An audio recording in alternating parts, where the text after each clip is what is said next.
The crosshairs settled on the window 300 meters away. Through the scope she could see the dark rectangle of the opening, 2 meters wide, 1 meter tall. Stone walls, second floor, the barrel of the machine gun just visible in the morning light. Her finger rested on the trigger, not pulling, not yet, just resting there with the lightest possible touch. 4 counts in through the nose, 6 counts out through barely parted lips. The breathing rhythm her father had taught her at a kitchen table in Chicago when she was 14 years old. The grass moved in the breeze. Southwest wind, maybe 6 kilometers per hour.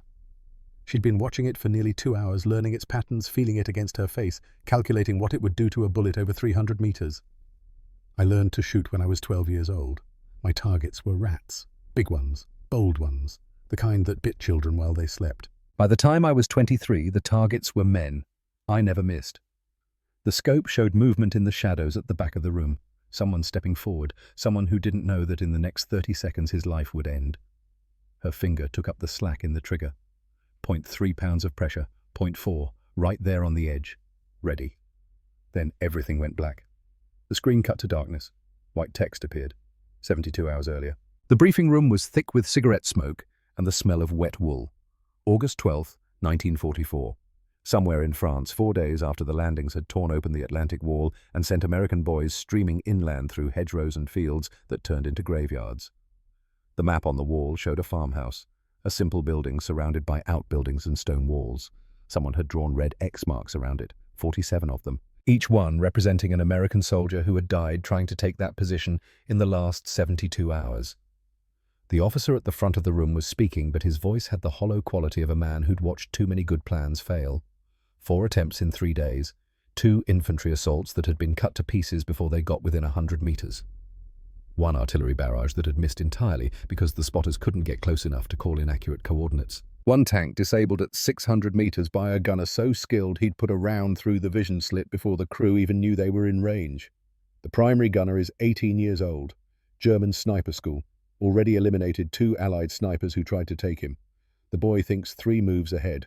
He's not just good, he's exceptional. We need a miracle. The room was silent except for the rain against the windows. Men looked at the map, at the red X marks at each other. No one had a solution. No one wanted to suggest another frontal assault that would just add more marks to that wall. Then a woman stood up, young, black, wearing the uniform of the OSS with corporal stripes on her sleeves. Her voice was quiet but absolutely certain. "I can make the shot, sir." Every eye in the room turned to her.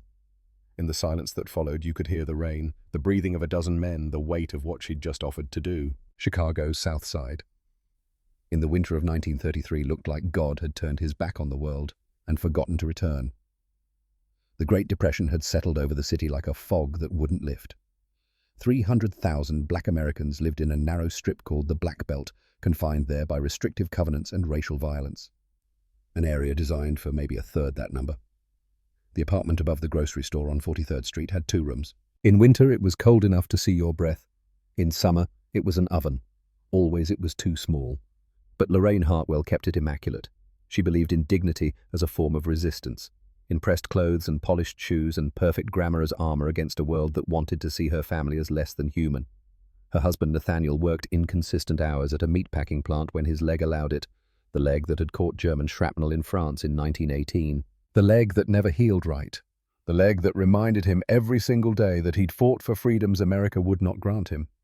He rarely spoke about the war, about serving with the 369th Infantry Regiment, the Harlem Hellfighters, about the bronze star pinned to a uniform he kept wrapped in paper in the back of the closet.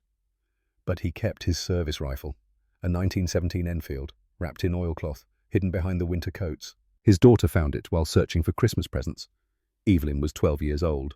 She didn't touch the rifle that first time, just looked at it, fascinated by its weight, its precision, the way it represented a chapter of her father's life he would not discuss. She came back to look at it again and again. The rats came that winter. The worst year of the Depression, when families in the building couldn't afford to dispose of garbage properly and the creatures multiplied in the walls and alleys. They were bold, those rats, big as cats, some of them, utterly unafraid of humans. They ate through food supplies that families could not afford to replace. They bit children in their sleep. Old Mrs. Patterson on the 3rd floor contracted an infection from a bite and lost her hand at Cook County Hospital. The doctors there didn't try very hard to save the hand of a poor black woman. Maybe they could have. Maybe they just didn't care enough. Nathaniel Hartwell was too exhausted, too broken by his wounds and his disappointments to address the problem, so his daughter took matters into her own hands. She couldn't fire the Enfield, of course. The noise would have brought police complaints chaos.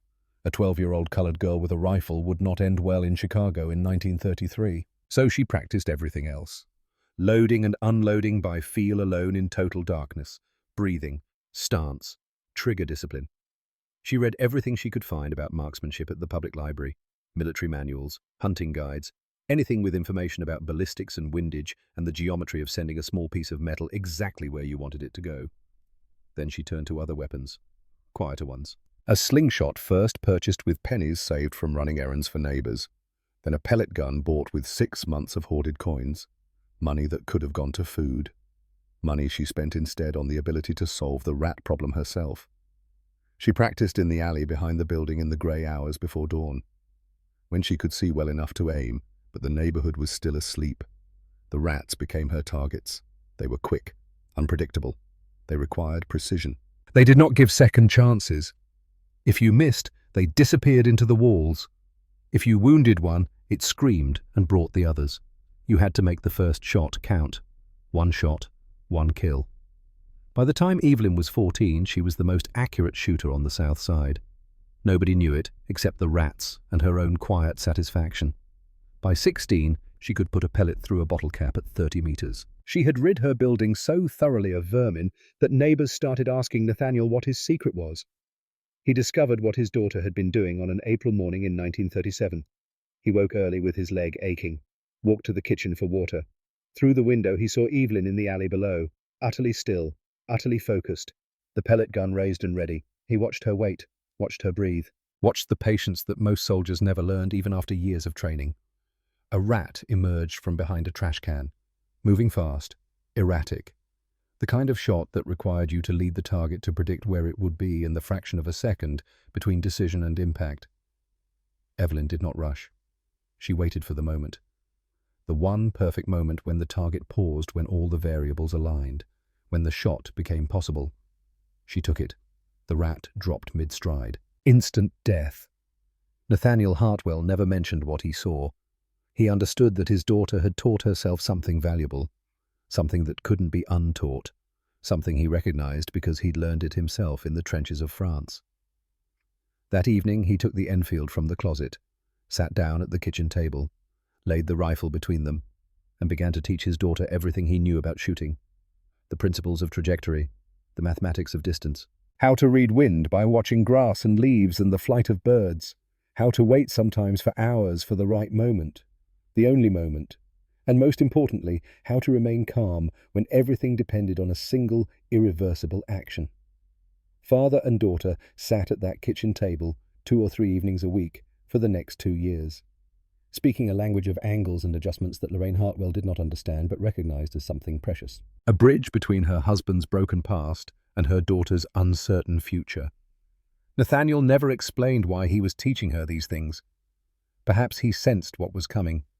Perhaps he simply needed to pass on the one thing the country had given him that still felt wholly his own. On a spring evening in 1939, as Evelyn cleaned the Enfield after practice, her father spoke words he had never said before. "War's coming, baby girl. I can feel it. Same way I felt it in 17. Evelyn looked up from the rifle. Her father's face was serious, sad in a way she didn't fully understand yet. "When it comes," he said quietly, "you'll need this more than I did." Evelyn was 18 years old by then, working as a secretary at a black-owned insurance company on South Parkway. She followed the news carefully, tracing German advances on maps she bought at the 5 and dime, imagining the distances, the terrain, the challenges of sending accurate fire across the hedgerows and forests she read about in newspaper accounts. When the United States entered the war in December 1941, she knew immediately that she would find a way to serve. The obstacles were immense. The American military was rigidly segregated, black soldiers confined to support roles and labor battalions, denied the opportunity to serve in combat positions where they might prove themselves equal to white soldiers. The Women's Army Auxiliary Corps, established in May 1942, accepted black women, but only in limited numbers, in segregated units, exclusively in administrative and support positions. The idea of a black woman serving as a combat soldier, let alone a sniper, was so far outside the realm of possibility that it did not even register as something to be formally prohibited. It was simply unthinkable. Evelyn Hartwell thought it anyway. She enlisted in the Women's Army Auxiliary Corps in August 1942, 2 weeks after the first class of black women was accepted. She was assigned to a segregated unit at Fort Des Moines, Iowa, where she trained as a typist and file clerk. She excelled at the work. She had always been organized and precise, but she made sure to also excel at everything physical. She was the fastest runner in her unit. She scored highest on every fitness assessment. When a training sergeant organized informal marksmanship practice for interested personnel, she attended every session, careful to perform well, but not so well as to draw excessive attention. She was drawing attention anyway. Her unit commander was Captain Margaret Anderson, 42 years old, a former school teacher from Alabama who had joined the Corps with modest expectations and found herself constantly surprised by the quality of the women under her command. She noticed Evelyn Hartwell immediately, noticed her discipline, her intelligence, the way other women in the unit naturally looked to her for guidance. During a routine inspection in October 1942, Captain Anderson asked Evelyn what she hoped to do in the military. Evelyn considered lying. Considered saying something safe about wanting to serve her country in whatever capacity was needed, about being grateful for the opportunity, about not expecting anything beyond what was offered. But something in Captain Anderson's eyes made her tell the truth. A directness, a genuine curiosity. "I want to be a sniper, ma'am." The words hung in the air between them. Captain Anderson was quiet for a long moment, the kind of silence that meant she was actually thinking rather than simply dismissing the idea out of hand. Then she said that what Evelyn wanted was impossible. The military would never allow it. Society would never accept it. The very idea would be seen as absurd, offensive, dangerous to the established order. "I understand, ma'am. Do you—" "Yes, ma'am. But I can still type faster than anyone else in this unit if you teach me properly." Captain Anderson laughed. A short, surprised sound. Then she said something else, something that would change the trajectory of Evelyn Hartwell's service. "I have a cousin in the Office of Strategic Services, the intelligence agency. They operate behind enemy lines. They're less rigid than the regular military, more willing to use unconventional personnel for unconventional missions." She paused, met Evelyn's eyes. "I can't promise anything, but I could write a letter." Evelyn Hartwell spent the next 14 months typing, filing, and waiting. She continued her private marksmanship practice whenever possible, maintaining her skills with whatever weapons she could access. She studied maps of Europe, learned basic French from a borrowed grammar book, read everything she could find about German military tactics and equipment. And she waited. The letter that changed her life arrived in December 1943, brief, official, revealing almost nothing. She was to report to a training facility in Virginia for assessment regarding specialized duties. No details about what those duties might be or why she had been selected, just an order to report. The night before she left, her father called her into the kitchen, the same kitchen where he had taught her to calculate windage and bullet drop. He looked older now. The war years had aged him, even though he wasn't fighting in this one. The limp was worse. "They'll use you, Evie. Use what you can do. Then they'll forget you, bury your record, pretend you never existed." He reached across the table, took her hand, just like they did to me and every other coloured soldier who ever wore this country's uniform. Evelyn nodded. She knew this already, had accepted it as the price of what she wanted to do. "But you're still going to go," Nathaniel said. It wasn't a question. "Yes, sir. You know why?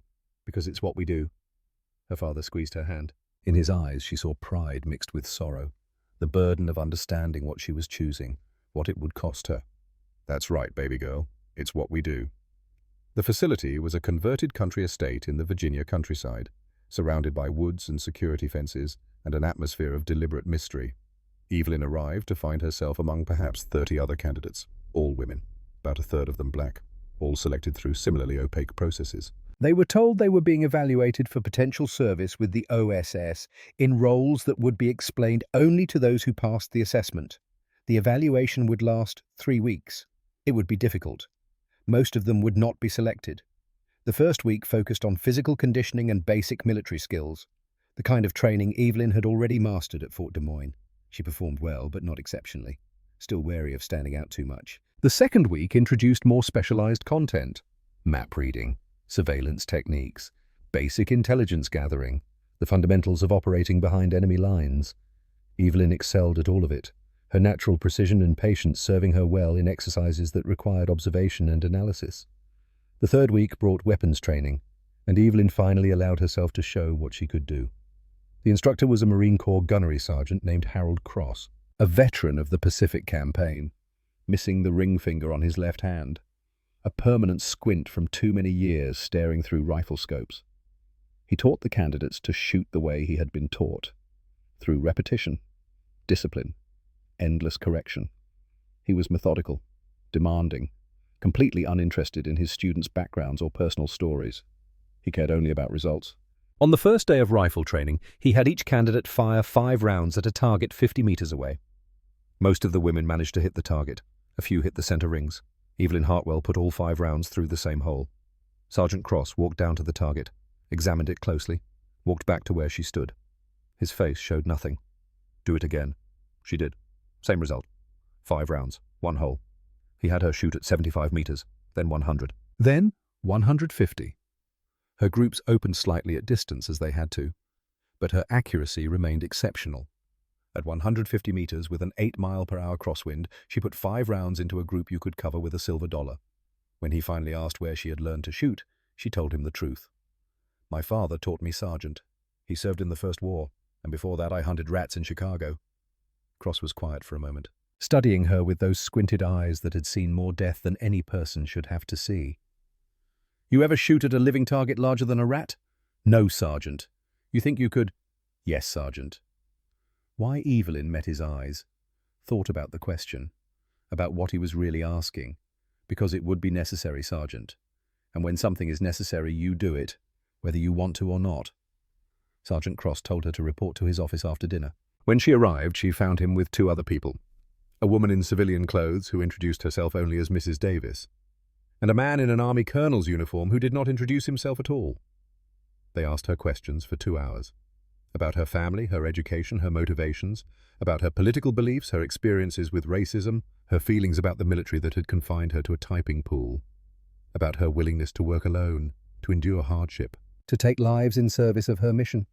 She answered honestly. She talked about her father and the pride he took in his service despite everything the country had done to him. She talked about wanting to prove that black women were capable of more than the roles they were assigned. She talked about seeing the war as an opportunity, perhaps the only opportunity she would ever have to demonstrate her abilities on a stage where they could not be ignored or dismissed. The colonel leaned forward. "If you are captured, you will be treated as a spy, most likely executed. You understand this?" "Yes, sir." Mrs. Davis spoke next, her voice softer but no less serious. "Even if you succeed, the military may bury your record, may never acknowledge what we allowed you to do. You might serve with distinction and die without recognition. Can you accept that Evelyn thought about her father, about the bronze star wrapped in paper, about the limp that reminded him every day of what he had given to a country that would not claim him?" "I understand, ma'am. But 47 American soldiers died 3 days ago because nobody could make the shot they needed. I can make that shot. That matters more than whether anyone knows my name." They told her to return to her barracks and wait. 3 days later, she was informed that she had been selected for advanced training as an OSS operative specializing in precision marksmanship. She was, though no one said it explicitly, the first black woman in American history to be trained as a combat sniper. She stood in front of the mirror in her new uniform, corporal's stripes on the sleeves, looking at her own face and knowing that her life had just changed in ways she could not fully comprehend yet. Somewhere in her future, 300 meters away, a young German gunner was cleaning his weapon, preparing for another day of killing American soldiers. He did not know that she existed, did not know that she was coming for him, but she knew, and she would not miss. The next 6 months were the most challenging and exhilarating of Evelyn Hartwell's life. She trained at a series of facilities across the eastern United States, never staying in one place for more than a few weeks, learning skills that ranged from the technical to the seemingly impossible. Long-range shooting with the Springfield 1903 that would become her primary weapon. Silent movement through forests, fields, urban environments, hand-to-hand combat, demolitions, radio operation, survival techniques, resistance to interrogation, parachute jumping, the French language in which she became reasonably fluent, and above all the art of patience, of waiting for hours or days in uncomfortable positions in bad weather under constant threat for a single opportunity that might last only a fraction of a second. Her primary instructor during this period was a British commando named Major Edward Stone. He had spent 2 years operating behind German lines in France, had personally trained more than a dozen snipers now deployed throughout the European theatre. He was a small, quiet man with a scholar's vocabulary and a killer's eyes. And he pushed Evelyn harder than she had ever been pushed in her life. The first time she missed a target during training a silhouette at 400 meters in a crosswind, he made her run 5 miles, then set up and take the shot again. When she missed again, he made her run 5 more miles. By the end of that day, she had run nearly 30 miles and taken the shot 11 times. She finally made it on the 12th attempt, her muscles screaming, her vision blurred with exhaustion, operating on nothing but will and the refusal to fail. That Major Stone told her was the point. The shot you take when you're exhausted, uncomfortable and afraid, that's the shot that matters. Anyone can hit a target on a calm day with a full night's sleep. Snipers hit targets when everything is working against them. He also taught her the psychological dimensions of her work, the weight of taking a life deliberately from a distance, with time to think about what she was doing. Some snipers are destroyed by this weight, he told her one evening as they cleaned weapons. They see faces in their dreams. They cannot reconcile the intimacy of looking at a person through a scope with the finality of what they do next. He paused, met her eyes. Others feel nothing, and that is perhaps worse, a kind of death inside that makes them something less than human. What's the answer, sir? There is no answer, Hartwell, only a choice. Feel the weight, understand what you're doing, know that it's necessary, that it serves a purpose larger than yourself. That the alternative, allowing those you target to continue their work, is worse than the act of stopping them. Evelyn thought about those words during the long nights in her barracks bunk, thought about the faces of the men she would target through her scope, men with families perhaps, with hopes and fears and reasons for what they did. She thought about whether she could do what was being asked of her.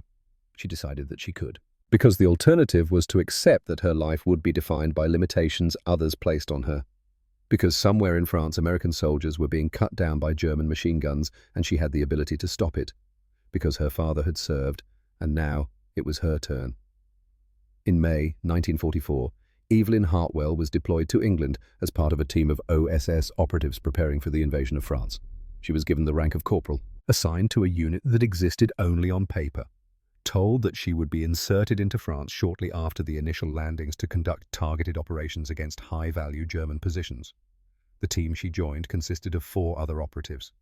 Garrett Pierce, 28, a demolitions expert from Ohio who had been a mining engineer before the war. Quiet, precise, the kind of man who measured twice and cut once. Rosemary Walsh, 25, a radio operator from Boston with a sharp Irish accent and 4 languages spoken fluently. She had a gift for voices for hearing patterns in static that others missed. Victor Kowalski, 30, a Polish-American who had been a Chicago police officer, specialized in close-quarters combat and urban operations, had seen enough street violence to understand that survival often came down to who acted first. Silas Whitmore, 27, a reconnaissance specialist from Virginia who had an almost supernatural ability to move through any terrain without being detected. Men who worked with him swore he could disappear in an empty room. They were a strange group, brought together not by shared background or natural affinity, but by complementary skills and a willingness to operate outside normal military structures. They trained together for 3 weeks in the English countryside, learning to function as a unit, to anticipate each other's movements, to communicate through gestures and glances when silence was essential. Evelyn was the only sniper, the only black person, one of only 2 women. She waited for resentment, for challenges to her presence, for the resistance she had encountered throughout her life. It did not come. On the second day of training, Garrett Pierce asked her one question. "Can you hit a target at 200 meters? Evelyn took the rifle he offered, fired 10 rounds. 10 holes in the center ring. Garrett nodded once. Good. We need someone who can actually shoot straight. That was the extent of the evaluation. These were people who had been selected precisely because they could see past conventional categories, who judged others solely by capability. Rosemary Walsh had faced her own discrimination as an Irish Catholic woman in a Protestant-dominated intelligence agency. She recognized a kindred spirit. Victor Kowalski had worked with black officers in the Chicago police who had impressed him more than most of his white colleagues. Silas Whitmore was simply indifferent to everything except competence and mission success. They did not become friends exactly. The work was too intense, the stakes too high, the future too uncertain for the normal processes of friendship. But they became something perhaps more valuable, a team that trusted each other completely. That would risk their lives for each other without hesitation. That functioned as a single organism with 5 bodies and 1 purpose. Evelyn Hartwell was inserted into France on June 10, 1944, 4 days after the initial landings. She parachuted into a field outside Carentan with Garrett Pierce. The other 3 members of her team landed several kilometers away. The plan was to link up within 24 hours, but German patrols were heavier than expected. It took them 3 days to finally reunite at a farmhouse run by a French family who supported the resistance. The family was named Fournier, a father, mother, and 3 children ranging in age from 8 to 16. They had been sheltering escaped prisoners and downed pilots for more than 2 years, at constant risk of discovery and execution. When Evelyn entered their kitchen and removed her helmet, revealing her face for the first time, the youngest child, a girl named Sylvie, stared at her with undisguised wonder. She had never seen a black person before. She asked her mother in rapid French if the American lady was made of chocolate. Madame Fournier hushed her daughter, apologized to Evelyn in embarrassed tones. Evelyn laughed, the first time she had laughed in days. She knelt down to Sylvie's level, spoke in careful accented French. "I am not made of chocolate, but I wish I were. Then I would never be hungry." Sylvie considered this seriously. Then she offered Evelyn a piece of bread from her own small ration. It was one of the most generous gifts Evelyn would receive during the entire war. The team spent 2 weeks operating from the Fournier farmhouse and other safe locations, conducting reconnaissance, small-scale sabotage, gathering intelligence as American forces slowly pushed inland from the beaches. Evelyn did not fire her rifle during this period. The missions did not call for her particular skills, but she was learning the terrain, the German positions, the patterns of movement and reinforcement that would inform her work when the time came. That time came on August 12, 1944, when the team received orders to investigate a German position blocking the American advance towards Saint-Côme, a position that had already claimed 47 American lives in 72 hours. The briefing was held in a commandeered barn 3 kilometers behind the front lines. Maps spread across hay bales, the smell of animals and cordite and unwashed men. The intelligence officer's voice was flat, exhausted. The voice of someone who had delivered too many of these briefings, who had watched too many red X marks appear on too many maps. 47 KYA in 3 days, 4 failed attempts to neutralize the position, 2 infantry assaults, 1 artillery barrage that missed, 1 tank disabled before it could get within effective range. He pointed to the map. A farmhouse, stone construction. 2nd floor commanding excellent sightlines across the surrounding fields. Primary weapon is an MG-42. Overlapping fields of fire from secondary positions. Communication trenches connecting all defensive points. Stone walls nearly a meter thick. He paused, looked at the assembled team. The primary gunner is 18 years old. Name is Friedrich Weber, graduate of German sniper school. 47 confirmed kills in 72 hours. Already eliminated 2 Allied snipers who attempted to engage him. The room was silent. Someone coughed. Rain drummed on the barn roof. The boy is a prodigy. He doesn't just react. He anticipates. Positions himself 3 moves ahead. We've tried everything conventional. Nothing works. The officer looked around the room. His eyes were hollow. We need something unconventional, or we need to accept that this position stays in German hands and the advance stalls here. That was when Evelyn stood up. I can make the shot, sir. The briefing ended. The team gathered around the map. Silas Whitmore had just returned from an 18-hour reconnaissance mission. He'd spent the entire time lying motionless in a drainage ditch 400 meters from the German position, watching, counting, mapping fields of fire in his mind. His report was not encouraging. It's not what they think it is. Not one reinforced machine gun nest. It's a coordinated defensive system. 3 positions, all interconnected by communication trenches. Overlapping fields of fire covering every approach. He traced lines on the map with a dirt-stained finger. Primary position here, 2nd floor of the main farmhouse, MG-42. Excellent sight lines, stone walls nearly a meter thick. He looked at Evelyn. The shooter is exceptional. I watched him engage targets at ranges that shouldn't be possible with that weapon. He doesn't waste ammunition. Every burst is deliberate, precise. He's been trained well. Garrett Pierce leaned over the map. Demolitions approach. Silas shook his head. They'd see you coming. The secondary positions have clear views of every logical approach route. Victor suggested a diversionary assault. Draw their attention while a smaller team infiltrates from another direction. The overlapping fields of fire make that problematic. There's no angle of approach that isn't covered by at least one of the positions. Evelyn traced the map, calculating distances in her head. Wind factors. Bullet drop at 300 meters. The angle of elevation. Show me the blind spots. Silas looked at her. Something flickered in his eyes. Respect, maybe, or concern. There aren't many. The Germans built this position to be impregnable to conventional assault. He pointed to the northeast corner. Here, there's a gap, about 30 meters wide. One of the outbuildings partially blocks the view from the main farmhouse. The secondary positions can't see it unless they know to look there specifically. Range from that gap to the primary position. 300 meters, give or take. Angle is difficult. You'd be shooting slightly upward through a window opening maybe 1 meter tall and 2 meters wide, and you'd only see a portion of the window. The rest is blocked by the outbuilding. What's my field of view? Maybe 40% of the window. You'd have to wait for the target to move into your limited sight picture. You'd have one chance, maybe less than a second, to acquire aim and fire. Evelyn studied the map, running calculations. She'd made harder shots in training, but training targets didn't shoot back. I can make it. Silas's voice was careful. If you miss, your muzzle flash reveals your position.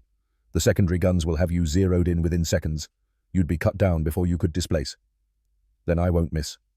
Garrett asked the question that mattered. What are the odds, Evie? She considered lying, considered inflating her confidence to make them feel better. But these were people who deserved truth. I don't know. It depends on factors I can't predict until I'm in position. The light, the wind, the exact position of the target when he moves into my sight picture. She paused. But I've spent 10 years learning to make impossible shots. I spent 4 years putting pellets through bottle caps at 30 meters. I spent 2 years learning from my father and 6 months learning from Major Stone. Every shot I've ever taken has prepared me for this one. She looked around at each of them. And if I don't take it, how many more Americans die tomorrow? How many the day after that? No one answered. They knew she was right. The commander arrived that afternoon, reviewed the plan, asked technical questions about sight lines and firing positions. Then he turned to Evelyn. You understand what you're proposing, Corporal? Yes, sir. You're valuable. Your skills will be needed for future operations. Sacrificing yourself for a single position, however troublesome, might not be the wisest use of resources. He didn't mention her race or gender. He didn't need to. The implication was clear. Was she sure she wanted to risk her life for a country that did not fully accept her? Evelyn had been asked variations of this question her entire life. By teachers who suggested she aim lower. By recruiters who told her to be realistic. By a world that wanted her to know her place. She gave the commander the same answer she always gave. Those 47 dead soldiers were Americans, sir. My countrymen. Their lives matter regardless of how this country treats me. I have the skills for this mission. If I don't use them, I have to live with knowing I could have acted and chose not to. The commander nodded slowly. The operation is approved. You'll insert tomorrow night. The next 24 hours were the longest of Evelyn's life. She prepared her equipment with obsessive care, cleaned her Springfield until it gleamed, checked and rechecked her ammunition, each round inspected for defects, each one loaded into magazines with precise attention. She studied Silas's sketches until she could see the position with her eyes closed, calculated angles and distances and wind effects, ran through the shot sequence in her mind hundreds of times. 300 meters, southwest wind at approximately 7 kilometers per hour. That meant 8 inches of left drift, 3-degree upward angle, 6 inches of elevation adjustment, temperature 18 degrees Celsius, humidity 68%. All factors accounted for, all variables managed. She zeroed her rifle for exactly 300 meters, adjusted for the humidity, made notes about sight picture and holdover, and she thought about what she was about to do. Not the shot itself, which she had practiced thousands of times, but the finality of it, the life she would end. Major Stone had prepared her for this moment, had told her to feel the weight but carry it anyway. She felt it now, felt the heaviness of what she was about to do, the knowledge that a man she had never met would die because of her action, that his family would grieve, that his story would end. She did not try to push this feeling away. She held it, examined it, accepted it, and then she set it aside and focused on her mission. That evening she wrote a letter to her parents, told them she loved them, thanked them for everything they had taught her, asked them to understand that what she was doing was necessary. She folded the letter and put it in her pocket. She would not send it, but writing it helped. At midnight she tried to sleep, failed, lay in her bunk staring at the ceiling, thinking about her father's words. It's what we do. Somewhere in that farmhouse 300 meters away, Friedrich Weber was also preparing for tomorrow, cleaning his weapon, checking ammunition belts, reading letters from home that told him his mother was worried about him. He was 18 years old, thin face, dark hair, tired eyes that had seen too much death for someone so young. 47 kills in 3 days weighed on him in ways he couldn't articulate, but orders were orders. The Americans kept coming, and he kept shooting. He didn't know that tomorrow someone would come for him, someone who never missed. Midnight, August 15th, 1944. The team inserted under cover of darkness, moving in single file through hedgerows and fields, 5 meters apart, hand signals only, stopping every few minutes to listen for patrols. The night was warm and humid, the air thick with the smell of vegetation and distant smoke. Artillery rumbled somewhere to the east, a constant background thunder that had become so familiar it barely registered. Rosemary Walsh remained at the safe house to monitor radio communications. The other 4 moved toward the German position like ghosts. They reached the approach point at 0430, perhaps 90 minutes until dawn. Silas Whitmore led Evelyn to the edge of the corridor he had identified, the gap in the German defences that would give her the shot. From here, she would proceed alone. Garrett Pierce squeezed her shoulder once, a gesture of solidarity and good luck. Good hunting, Evie. Then they were gone, melting into the darkness, taking up positions to provide covering fire if she was detected and to support her withdrawal after the shot. Evelyn began her approach. The corridor was approximately 150 meters long, running along the base of a gentle slope covered with tall grass and scattered brush. She moved slowly, staying low, pausing every few meters to scan for threats. The grass was wet with dew. It soaked through her uniform within minutes, the moisture cold against her skin. A slight breeze came from the southwest, perhaps 5 to 7 kilometers per hour. She would need to account for that in her aim. She reached the depression behind the stone wall at 0515, approximately 45 minutes until sunrise. She settled into position, arranged her equipment with methodical precision. The Springfield placed carefully on the stone, her body positioned for maximum stability and minimum exposure. She began her observation. Through the scope she could see the second-floor window of the farmhouse, a dark rectangle approximately 2 meters wide and 1 meter tall. The machine gun was positioned in the right side of the window, its barrel just visible in the pre-dawn darkness. But the gunner was not at his weapon. She would have to wait. Waiting was what she had trained for. Waiting was what she did better than almost anything else. 4 counts in, 6 counts out. The rhythm her father had taught her at that kitchen table in Chicago. The patience he had drilled into her through 10,000 practice sessions with rats that gave no second chances. She monitored the wind, watching the grass move, feeling it against her face, calculating the drift it would cause at 300 meters. The sun rose at 0602. The light changed from grey to gold, illuminating the farmhouse and the fields around it. Evelyn could now see the interior of the second-floor room more clearly. The machine gun, the sandbags stacked around it, the dark space behind it where the gunner would sit. Still no movement. She continued to wait. Time stretched. Minutes felt like hours. Her muscles began to ache from holding the same position. She ignored the discomfort, focused on the window, on the breathing, on the absolute stillness that would make the shot possible. At 0647, she saw him, a figure moving in the shadows at the back of the room, stepping forward toward the machine gun. She could not see him clearly yet. Just a shape, a suggestion of movement. She placed her finger on the trigger, took up the slack, prepared to fire the moment he stepped into the light. He did. And Evelyn Hartwell froze. The gunner was young. That was her first thought. He could not have been more than 18 or 19. Thin face, dark hair that fell across his forehead. He looked tired. He looked scared. He looked like a boy who had been placed behind a terrible machine and told to do terrible things, who had done them because he did not know what else to do. Friedrich Weber. Through the scope she could see details that made him human. A small scar on his left cheek, the way he rubbed his eyes as if trying to wake himself up, the slight tremor in his hands as he checked the machine gun's belt feed. For a fraction of a second, Evelyn hesitated. She saw not a target, but a person. Someone's son, someone's brother, someone with a life and a future that she was about to end. She felt the weight that Major Stone had warned her about, and for that moment it was too heavy to bear. Then she thought about the 47 American soldiers who had died because of this boy's aim.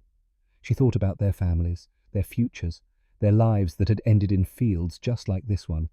She thought about the soldiers who would die today if she did not act, who were probably already moving into position for another assault, trusting that the obstacle would be removed. She thought about her father, about the kitchen table lessons, about the weight he had carried for 25 years, the burden of serving a country that would not claim him, the cost of doing what was necessary even when it broke something inside you. And she understood that this was what it meant to serve, not glory, not recognition, not the clean satisfaction of simple choices. This, the terrible necessity of doing what had to be done, feeling the full weight of it, and carrying on anyway. She exhaled slowly. 6-count breath, just like her father had taught her. She made her final calculations. 300 meters exact, wind 6 kilometers per hour from the southwest, 8 inches of left drift, 3-degree upward angle, 6 inches of elevation, temperature 18, humidity 68. She adjusted her aim, compensating for every factor, every variable. 10 years of training condensed into this single moment. The crosshairs settled on Friedrich Weber's chest, center mass, 18 inches from the window edge. In the space between one heartbeat and the next, she fired. The Springfield made a single sharp crack that echoed across the fields. Through the scope, Evelyn saw Friedrich Weber jerk backward and fall. She did not see him hit the ground. She was already moving, breaking down her position, preparing to withdraw. She had rehearsed this a dozen times in her mind, the exact sequence of actions, the precise route she would take, the timing that would get her out of the corridor before the German response. But there was no response. The secondary positions, which should have opened fire the moment they heard the shot, remained silent. The farmhouse, which should have erupted with activity as the defenders scrambled to locate the threat, was still. For a long moment, nothing happened at all. Then Garrett Pierce's voice came over her earpiece, calm but with an undercurrent of confusion. "Target down." No movement from secondary positions. "Evie, I think they're confused. They don't know what happened." Evelyn realized what had occurred. Her shot had been so precise, so unexpected, that the other defenders did not understand what they were seeing. Their commander, their exceptional gunner, had simply fallen. There had been no assault, no artillery, no obvious threat, just a man collapsing at his weapon with no apparent cause. They did not know they were under attack. They did not know where to shoot. This confusion lasted perhaps 30 seconds. But 30 seconds was enough. Silas Whitmore's voice came through next. "Secondary gunners withdrawing to the farmhouse. They're abandoning the outbuildings." This was the opportunity. With the secondary positions unmanned, American forces could advance through corridors that had been covered before. If they moved quickly, they could overrun the farmhouse before the defenders reorganized. Garrett was already on the radio to command, reporting the situation, requesting immediate support. Within minutes, the message was relayed up the chain of command. A company of infantry that had been waiting for the order began moving toward the position. The assault on the farmhouse took less than 20 minutes. The defenders, disorganized and demoralized by the loss of their leader, offered only scattered resistance. By 0730, the position was in American hands. The road to Sancombe was open, and the count of American dead stopped at 47. Evelyn Hartwell did not participate in the assault. Her mission was complete. Her orders were to withdraw to the team's rally point and await extraction. She moved through the corridor she had traversed earlier, her mind strangely empty, her body operating on the automatic discipline of her training. She did not think about what she had done. She did not think about anything at all. She reached the rally point at 0800 and found her team waiting for her. Garrett Pierce embraced her. A quick, fierce hug that surprised them both. Victor Kowalski nodded once, his version of high praise. Silas Whitmore simply said, "Clean shot." Rosemary Walsh was monitoring radio traffic. She reported that American forces had secured the farmhouse with minimal casualties. The position that had claimed 47 American lives in 3 days had been neutralized with no additional losses. The company commander was calling it a miracle. It was not a miracle. It was a single bullet placed precisely at exactly the right moment by a woman who had spent her entire life preparing for that moment. But Evelyn did not say this. She did not say anything. She sat down against a tree, closed her eyes, allowed herself to feel for the first time the magnitude of what she had done. The weight was there, just as Major Stone had promised. She had taken a life. She had looked through her scope at a young man's face and decided that he would die. She would carry that weight for the rest of her life, would see that face in quiet moments, would wonder about who he had been and what he might have become. This was the cost of what she had done, and she would pay it. But she had also saved lives. The soldiers who would have died in the next assault, and the next and the next. They would go home to their families because of what she had done. The 47 who had already fallen were beyond her help. But she had stopped the count there, had prevented the number from growing. This was not redemption. It did not balance the scales or erase the weight. But it was something. It was the reason she had pulled the trigger. Part 3. The wait. The team was extracted that evening and returned to their base in England for debriefing. The rain had started again, cold and persistent, the kind of rain that soaked through everything. Captain Morrison commended Evelyn's performance in a meeting that lasted less than 10 minutes. He recommended her for decoration. The recommendation would, as Mrs. Davis had warned, disappear into the bureaucracy without result. The official record of the action at Saint-Côme would credit the assault to the infantry company that had taken the farmhouse. Evelyn Hartwell's name would appear nowhere. She was not surprised. She had known from the beginning that her service might never be acknowledged, that she was operating outside the boundaries of what the military was willing to admit. She had accepted this condition when she took the assignment, and she found now in the moment that it mattered less than she had expected. She knew what she had done. Her team knew. That would have to be enough. But the story did not end there, because while the official military bureaucracy was content to bury Evelyn Hartwell's contribution, the soldiers who had been there wanted to know what had happened. How had the position fallen so quickly? Why had the legendary gunner suddenly dropped at his weapon? Who had taken the shot that opened the road to Saint-Côme? Rumors spread through the ranks as rumors do. A sniper, some said. An OSS operative. A woman, according to others. One of those secret agents who did things the regular military could not. And a black woman whispered a few who had heard something from someone who had seen something. A black woman sniper. Could that be true? Could the military actually have allowed such a thing? The soldiers did not know whether to believe these rumors. They seemed too strange, too far outside the bounds of how the world was supposed to work. But they repeated them anyway.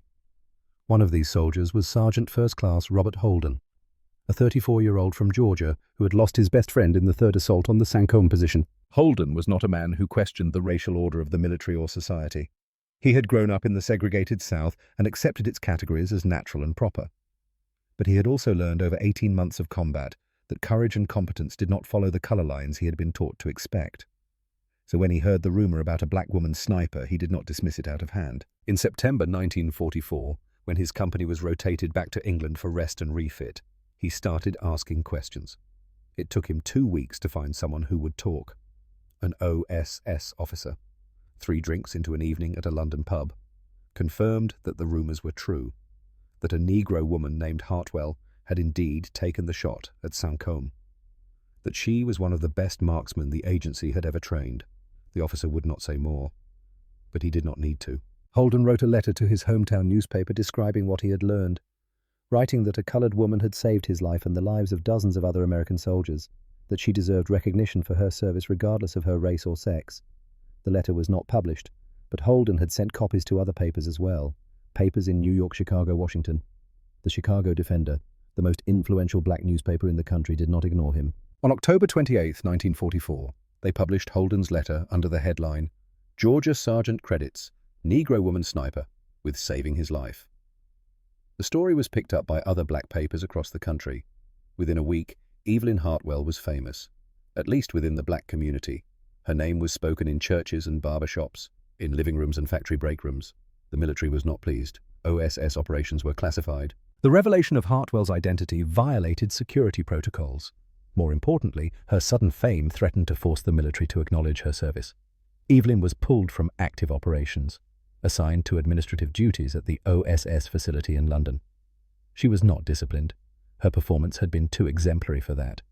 But she was effectively benched, removed from the work she had trained to do. She accepted this with the same composure she had brought to every other obstacle in her career. Colonel William Donovan, the founder and director of the OSS, pushed back against the pressure to sideline Hartwell. He argued that she was too valuable to waste on administrative work. He did not win the argument entirely, but he won enough of it to get Hartwell back into training for future operations.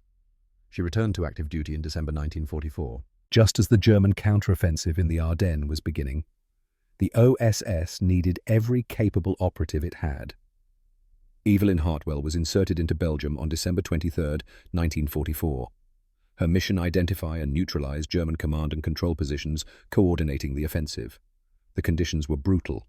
Deep snow, bitter cold that turned fingers numb in seconds, limited supplies, German forces advancing faster than anyone had anticipated. She spent the next 3 weeks operating alone in the forests of the Ardennes, moving from position to position, taking shots when opportunities presented themselves, gathering intelligence when they did not. She would later say that those weeks were the hardest of her service, not because of the physical conditions, though they were severe, Not because of the danger, though it was constant, but because of the isolation. Long days and nights with no one to talk to. No one to confirm that she was still human, still connected to the world she was fighting to protect. She talked to herself sometimes just to hear a voice, recited poetry she had memorized as a child, composed letters to her parents that she would never send. The cold was relentless. It worked its way into everything, into her clothes, her equipment, her bones. At night, she dug shallow scrapes in the snow and huddled beneath pine branches, trying to conserve what little warmth her body could generate. She ate cold rations because fires would give away her position. She melted snow in her mouth for water because the streams were frozen solid. And she waited, for hours, for days, for German officers to move into range. She made 7 confirmed kills during the Ardennes campaign. 7 German officers and senior NCOs whose removal disrupted enemy operations and saved American lives. She was never detected, never engaged. She moved through the forests like a ghost, appearing, striking, vanishing before anyone knew she was there. When she was finally extracted in mid-January 1945, she had lost 18 pounds, had frostbite on 3 toes that would trouble her for the rest of her life. Her hands shook for days afterward. Not from fear, but from the accumulated exhaustion of 3 weeks alone in conditions that should have killed her. Captain Morrison told her that her performance had been extraordinary, that she had contributed more to the American defensive effort than many entire units. He told her that she would receive a Bronze Star for her service, a decoration that would be awarded secretly, recorded in a classified file, never publicly acknowledged. Evelyn thanked him. Then she asked when she could return to the field. She was deployed twice more before the war in Europe ended. Once into Germany itself in March 1945, once into Austria in late April. These operations were shorter, less intense. By then the German military was collapsing. There were fewer high-value targets to engage. But Evelyn performed her duties with the same precision and dedication she had shown from the beginning. By the time Germany surrendered on May 8, 1945, she had 18 confirmed kills, 18 enemies who would not threaten American soldiers again because of her skill and courage. The war in Europe was over. But for Evelyn Hartwell, the struggle was just beginning. Evelyn returned to the United States in June 1945. The OSS was dissolved in October. She was given an honorable discharge, a final handshake from Captain Morrison, and a train ticket back to Chicago. Her service record was classified. Her decorations noted only in files that would not be opened for decades. As far as the official military history was concerned, she had spent the war typing and filing at Fort Des Moines. She returned to her parents' apartment on the south side, to the same 2 rooms where she had grown up, where she had first learned to shoot. Her father was there, older now, frailer, the limp more pronounced than before. Her mother embraced her and wept, and thanked God for bringing her daughter home safely. They did not ask about what she had done during the war. They had learned from Nathaniel's experience that some things could not be spoken about, that some weights had to be carried alone. Evelyn tried to find work. She was 24 years old, high school education, 3 years of classified military experience she could not mention. She applied for secretarial positions. Was told she was overqualified. She applied for factory jobs. Was told the positions had been filled by returning soldiers. She applied at the same insurance company where she had worked before the war. Was told they had no openings. The country that had used her skills to win the war had no place for her now that it was over. She found work eventually, a position as a file clerk at a black-owned law firm. It paid less than she had earned before the war. She took it because she needed money, because she had no other options. She spent her days organizing documents and typing briefs, using perhaps 1% of her capabilities, trying not to think about what she had been and what she had done. The years passed. Her father died in 1952, his heart finally giving out after years of strain from his old wounds. Evelyn was with him at the end, holding his hand, telling him that she was proud of him, that his service had mattered even if the country had not recognized it. He looked at her with eyes that knew everything she had not told him. "I'm proud of you too, baby girl." Then he was gone. Her mother passed 5 years later, and Evelyn was alone. She continued her work at the law firm, rising eventually to office manager, a position of modest responsibility and equally modest compensation. She lived quietly, modestly, invisibly, the life that America had prescribed for women like her. But something was changing in the country. The civil rights movement was growing, challenging the segregation and discrimination that had confined black Americans for generations. In 1954, the Supreme Court declared school segregation unconstitutional. In 1955, Rosa Parks refused to give up her seat on a Montgomery bus. In 1963, Martin Luther King Jr. stood on the steps of the Lincoln Memorial and spoke of his dream. Evelyn watched these events with growing hope and growing frustration. Hope because change seemed finally possible, because the structures that had limited her life were beginning to crack. Frustration because she had fought for this country, had risked her life and taken lives in its service, and still she was invisible. Still her contribution was unacknowledged. Still the military that had used her pretended she did not exist. She began to write in 1963. Not for publication, not at first, just for herself, to record what she had done and what she had seen. She wrote for 5 years, filling notebook after notebook with her small, precise handwriting. When she finished, she had more than 500 pages, a complete account of her time with the OSS, from recruitment to discharge. She did not know what to do with it. The story seemed too improbable to be believed, and she had no documentation to support it. Who would take seriously a black woman file clerk who claimed to have been a sniper in the Second World War? The answer came in 1968.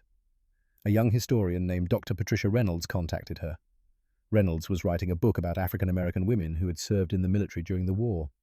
She had come across the old Chicago Defender article about Evelyn Hartwell. She wanted to know if the story was true.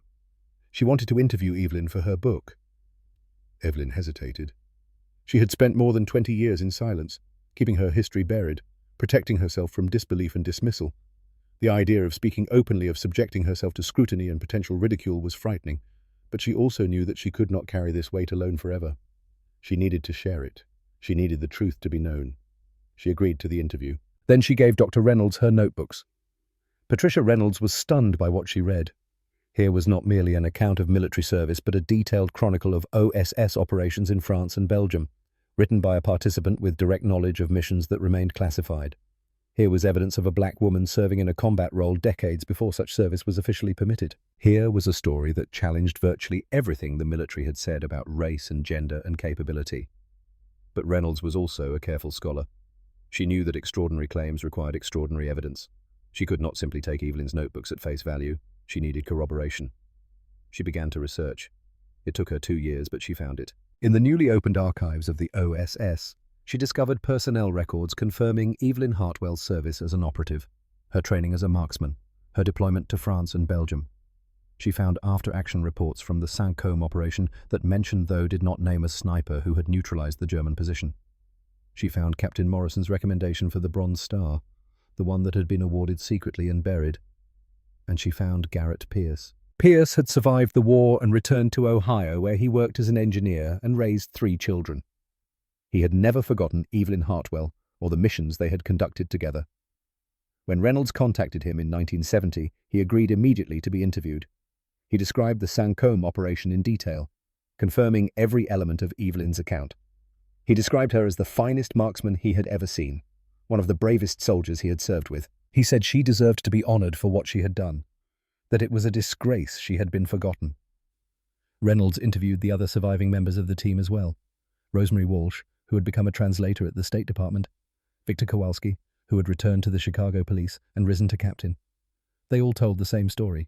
They all remembered Evelyn Hartwell. Reynolds published her book in 1972. Invisible Warriors, African-American Women in the Second World War.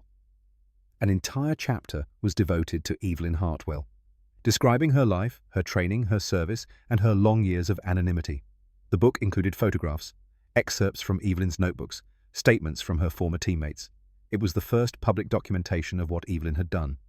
The book received modest attention when it was published, positive reviews in academic journals and the black press, limited coverage elsewhere.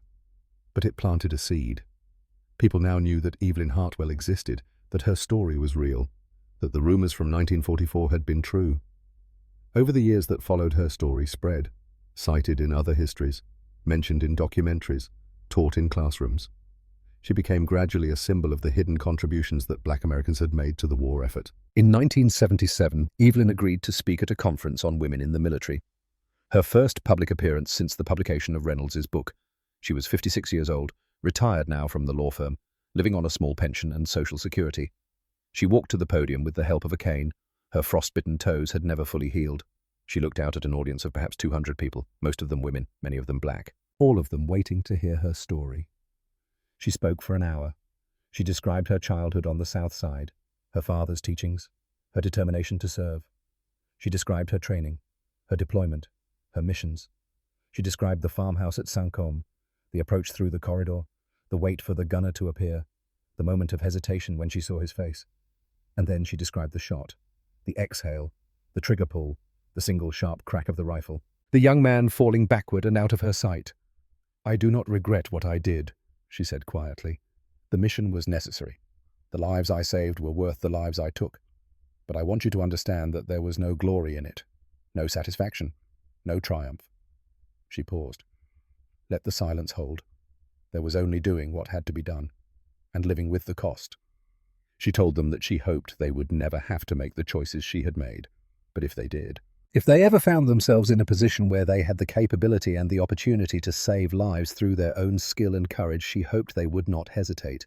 She hoped they would do what was necessary and carry whatever weight that brought. She received a standing ovation.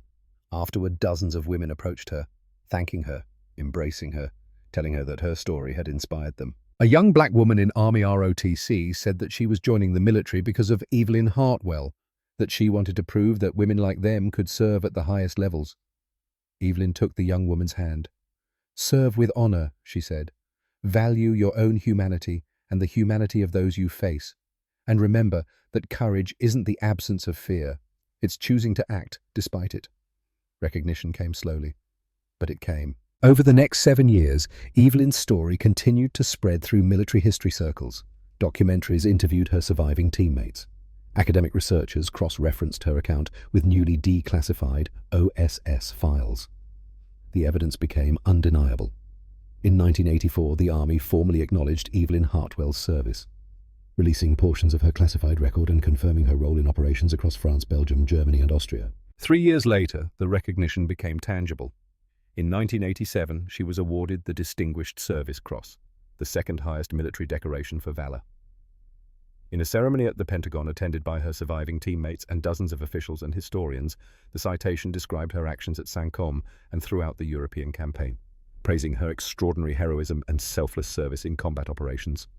She was 66 years old. She walked to the podium with her cane, accepted the medal from the Army Chief of Staff, gave a brief speech thanking her parents, her teammates, and the country that had finally claimed her service. She did not mention the decades of invisibility, the discrimination, the deliberate erasure. She did not need to. Everyone in the room knew. The ceremony was covered by national media. A brief story, perhaps 2 minutes, buried in the middle of the broadcast. But it was enough. Evelyn Hartwell was finally officially a hero. She lived 5 more years. On October 15, 1992, she died peacefully in her apartment, surrounded by photographs of her parents and her team and the life she had built from silence and service. She was 71 years old. She was buried in Arlington National Cemetery with full military honors. A black woman who had served before black people were permitted to serve. A sniper who had operated before women were allowed anywhere near combat. The headstone gave her name, her rank, and her dates of birth and death. Beneath that, a single word: marksman. Garrett Pierce attended the funeral. He was 76 himself, frail and white-haired, using a wheelchair now. He sat in the front row during the service, listening as speaker after speaker praised Evelyn Hartwell's courage, her skill, her contribution to the war effort and to the cause of equality. When the service was over, he remained in his chair, looking at the flag-draped coffin. A reporter approached him, asked what he remembered most about Evelyn Hartwell. Garrett was quiet for a long moment. When he spoke, his voice was steady but soft. "I remember waiting at the rally point after Saint-Côme, not knowing if she would make it back." He paused, seemed to be seeing something far away. "I remember the relief when she appeared, moving through the trees with that smooth, silent walk she had. I remember looking at her face and seeing what she was already carrying, the knowledge of what she had done." Another pause. "And I remember thinking that I had never seen anyone so capable and so human at the same time." He looked up at the reporter. "She was the bravest person I ever knew. Not because she was fearless, she was afraid, but she did what was necessary anyway. She felt the cost and paid it anyway. She carried it and never let it crush her." His eyes returned to the coffin. "That's what courage is. Not the absence of fear, the decision to act in spite of it." The reporter thanked him and moved on. Garrett remained where he was, looking at the coffin, thinking about August 1944. about a shot that had traveled 300 meters and changed everything, thinking about a young woman from Chicago who had seen what no one else could see and had done what no one else could do. The wind stirred the flags around the graveside. Somewhere in the distance, a bugle played taps. Garrett Pierce closed his eyes. Let the memories wash over him. The fear, the chaos, the strange beauty of doing something impossible with people he trusted completely. The morning after Saint-Côme, when they had learned what Evelyn's shot had accomplished. The embraces, the tears, the overwhelming gratitude. He opened his eyes, looked at the coffin one last time. Then he nodded once. A soldier's farewell, and let his family wheel him away. Evelyn Hartwell's story did not end with her death. In the years that followed, her example continued to inspire. Historians who documented her service, soldiers who followed in her footsteps, young people who learned that barriers were meant to be broken. In 1994, the first women graduated from Army Sniper School, an achievement that would have been impossible without Evelyn and others like her who had proved what women could do. In 2015, the military opened all combat positions to women, finally acknowledging what Evelyn had demonstrated 70 years earlier. Today, her name is taught in military academies and history classes. Her Distinguished Service Cross is displayed at the National Museum of African American History and Culture in Washington, D.C., alongside her Springfield rifle and the notebooks in which she recorded her service. Visitors stand before these artifacts and read about what she did, the training, the missions, the shot at Saint-Côme that opened the road and saved the lives. But the artifacts can only tell part of the story. They cannot convey the isolation of waiting alone in a sniper's hide, the intimacy of looking at a target through a scope, the weight of the choice to fire. They cannot convey what it meant to be a black woman in a white man's military, to be dismissed and ignored and erased, to carry on anyway because the work was too important to abandon. They cannot convey the decades of silence, the anonymity, the slow and grudging recognition that came only at the end of a long life. For that, we need the story itself. In the summer of 2018, a group of ROTC cadets visited the National Museum of African American History and Culture. They stood before the display case containing Evelyn Hartwell's Distinguished Service Cross. Their instructor, a young captain who had written her thesis on women in military history, told them about the farmhouse at Saint-Côme, the fortified position, the corridor of no return, the single shot that opened the road. She told them about what it meant to take a life deliberately from a distance, with time to think about what you were doing. She told them that Evelyn Hartwell had felt that weight and carried it for 50 years, that she had done so because the alternative to stand aside when she had the ability to act was not something she could live with. The cadets listened in silence. Some of them would go on to serve in combat. Some of them would face choices similar to the one Evelyn had faced behind that stone wall. They did not know this yet, could not know what lay ahead. But they knew now that it was possible, that someone had done it before them, had felt what they might feel, had chosen what they might choose.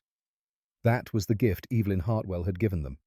Not a formula, not a guarantee, just the knowledge that the path existed, that it could be walked, that the weight could be borne. The instructor finished her presentation, gave the cadets time to reflect.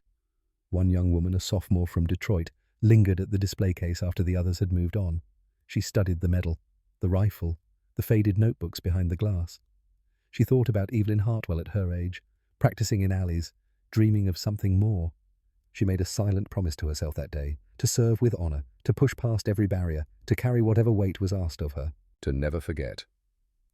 Outside the museum, the sun set over Washington, painting the sky gold and rose. The cadets gathered on the steps, talking quietly. In a few years, they would scatter across the world to missions they couldn't yet imagine. They would face impossible choices and pay terrible costs. But they would carry Evelyn Hartwell with them. Not just her story, but her lesson that some weights are worth carrying, that courage isn't fearlessness. That serving with honor means doing what's necessary, even when no one will ever know your name, even when history tries to erase you, even when the only reward is knowing you did what was right. The museum closed for the evening. The lights dimmed. The artifacts remained. The story of a girl from Chicago who learned to shoot rats in alleys and became one of the finest snipers America ever produced, a woman who took 18 lives and saved hundreds more, a soldier who served in silence and was finally remembered for what she truly was, a hero who taught us that courage is not the absence of fear, but the decision to act despite it, the silent shot that changed everything.